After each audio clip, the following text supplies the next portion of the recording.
Jam musliman, kështu e titullon Ben Blushi romanin e tij të ri provokues. Shkrimtari dhe publicisti i njohur shqiptar Ben Blushi, i cili njihet për qëndrimet e tij ateiste dhe shpesh provokuese ndaj çështjeve fetare dhe shoqërore, ka botuar romanin e tij të shumë përfolur Jam musliman, që në momentin e publikimit romani ngjalli reagime të shumta dhe polemika të gjëra në opinionin publik, sidomos për shkak të titullit të tij të drejtë për drejtë dhe sfidues. Në këtë vepër, Blushi trajton historinë e një shkrimtari që pas një sër përvojash jetësore dhe shpirtërore vendosi të udhtojë në Mekë.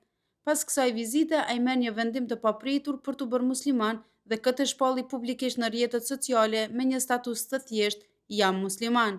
Kjo ngjarje bëhet pika qendrore e romanit dhe reflektimeve të autorit mbi identitetin, besimin dhe shoqërinë moderne shqiptare.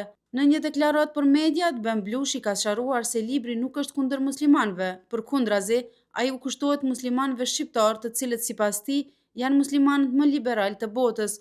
Përmes këtij romani, autori synon të nxjisë reflektimin mbi mënyrën se si feja, kultura dhe tradita ndërthuren me shoqërinë shqiptare bashkëkohore, pa gjykime apo paragjykime. Megjithse Blushi e ka pranuar publikisht se është ateist, ai ka theksuar se kjo nuk e pengon të trajtojë tema fetare në veprat e tij letrare.